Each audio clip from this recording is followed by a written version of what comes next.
Bom dia, irmãos. Graça e paz. Deus abençoe a vossa quinta-feira. Que Deus esteja cuidando de você. Que Deus tenha te dado uma noite de descanso abençoada.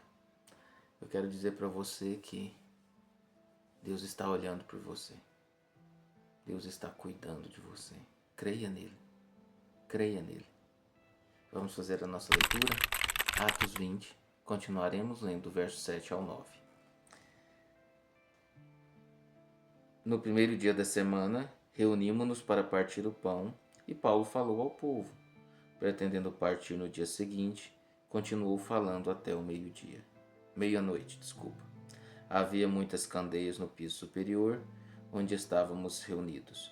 Um jovem chamado Eutico, que estava sentado numa janela, adormeceu profundamente durante o longo discurso de Paulo. Vencido pelo sono, caiu do terceiro andar. Quando levantaram, estava morto. Quem escreve este texto, essa narrativa é Lucas. Lucas era médico, então ele sabia que ele estava morto. Então, meus irmãos, nós falamos na terça-feira sobre deixar a janela da nossa vida aberta. Nós falamos na quarta-feira sobre o risco de você ficar na janela. E nós agora, nesta quinta-feira, queremos dizer para você que não deixe o sono tomar conta da sua vida, principalmente quando você está na janela. Por que isso? Nós entendemos que quando a Bíblia fala sobre sono, está falando sobre morte também. E o sono espiritual é uma morte espiritual. E aqui nós vemos que esse jovem, devido ao longo discurso de Paulo, ele tem um sono profundo. E este sono o leva a cair da janela e morrer. Devido a este sono, ele morre. Devido a estar na janela, ele morre. E isto é muito complicado. É uma situação difícil.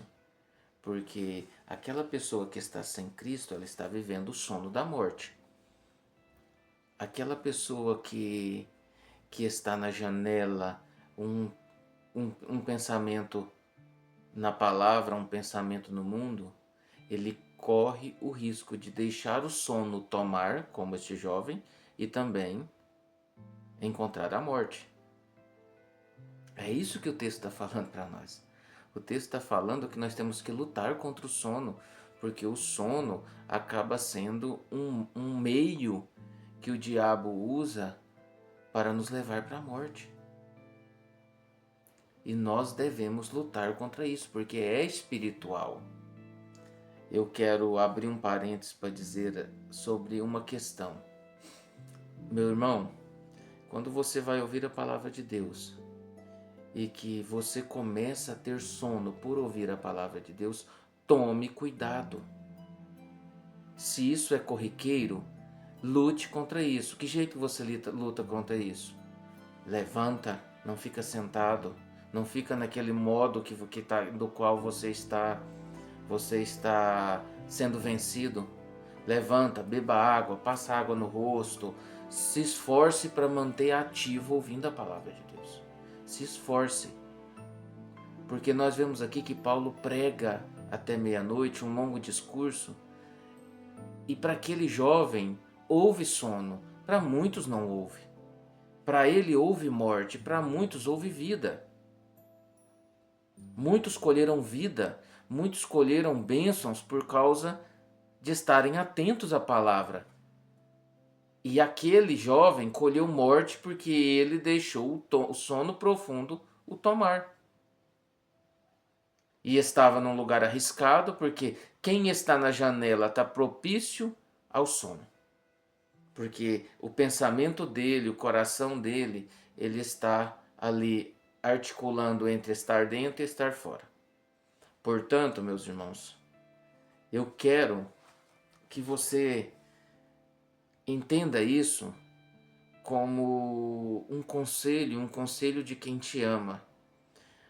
Se você está sonolento em sua vida com Cristo, no sentido espiritual aqui dizendo, saia desse sono, porque ele vai te levar à morte.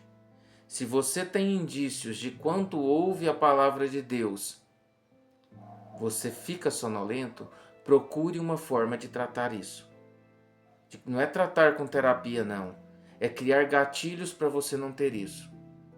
Porque você, em todos os outros momentos, não tem o sono. Mas nesse momento você tem. Então o problema é com a palavra. E o problema não é a palavra. O problema é você. Você precisa tratar disso. Você precisa modificar esta circunstância, porque você precisa ouvir a palavra e ouvir bem ouvida. Você precisa estar atento à palavra, porque senão você vai colher também morte uma hora ou outra. Meus irmãos, tomem cuidado com isso. A janela não é o local propício para você ter sono. E ter sono ao ouvir a palavra de Deus também é uma atitude negativa. Procure um modo, invente um modo, mas saia dessa inércia, que ela não vai fazer bem para a sua vida. É isso que eu quero deixar para você neste dia. É isso que eu tenho alimentado a minha vida nesse dia. Eu me preparo para o culto. Eu quero estar preparado para o culto. Porque quando Jesus expulsa aqueles cambistas do templo, ele não só expulsa porque eles estavam ali negociando, mas também porque ninguém estava trazendo o animal que foi preparado para aquele momento. Jesus foi preparado para o momento do sacrifício. O animal que ia ser sacrificado no templo deveria ser preparado e não comprado. E ainda comprado sem ter nenhum cuidado. O animal deveria ser cuidado em casa, tratado muito bem, separado dos outros animais para que ele não se machucasse, para que depois que ele inteirasse 1 ano, ele fosse levado ao templo sem nenhum probleminha e ali oferecesse aquela oferta ao Senhor. Então, o seu culto, ele precisa ter uma preparação para ele. Se você chega no culto sem preparação e ainda dorme, você está muito propício a ter problemas espirituais. Não somente espirituais, né?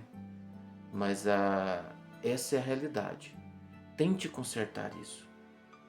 Eu oro pelos irmãos que eu tenho contato que têm essa fragilidade. E eu não estou aqui os acusando, mas eu estou, de alguma forma, pregando aquilo que a palavra diz e também os encorajando, como Paulo aqui encoraja, a lutar contra isso, para não deixar isso dominar. Tá bem, meus irmãos? Deus os abençoe. Vamos orar? Pai, eu rogo neste momento pela vida dos nossos irmãos que podem estar vivendo sono que leva à morte, que pode estar deixando que o sono os domine, seja na sua vida completa vivendo em pecado, seja em contato com a palavra, tendo um cansaço, uma fadiga que o faz dormir. Eu peço ao Senhor que o Senhor modifique isso na vida dos irmãos que eu tenho contato e que o Senhor esteja ajudando aqueles que estão ouvindo, mas que eu não tenho contato, a sair deste problema. Eu peço ao Senhor, no nome santo de Jesus Cristo. Amém. Meus irmãos, um abraço fraterno para todos vocês, no nome santo de Jesus Cristo.